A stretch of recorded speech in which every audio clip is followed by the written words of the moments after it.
আসসালামু আলাইকুম প্রিয় দর্শক। সামনে দেখতে পাচ্ছেন ছোট্টখাট্ট একটা ভেড়ার প্রজেক্ট।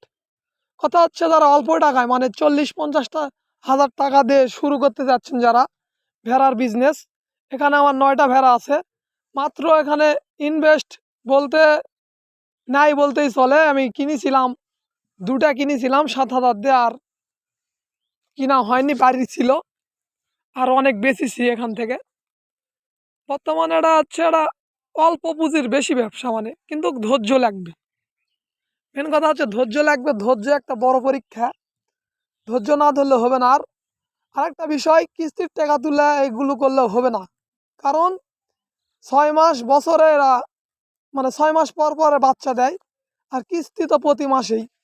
সাপোজ 50,000 উঠাইছেন, এই মাসে 5,000 কিস্তি, একটা বেচে দিলেন, তাহলে 10টা ভেড়া যদি থাকে, 10 মাসে 10টা শেষ, আপনার পুঁজিও শেষ, কিস্তিও শেষ।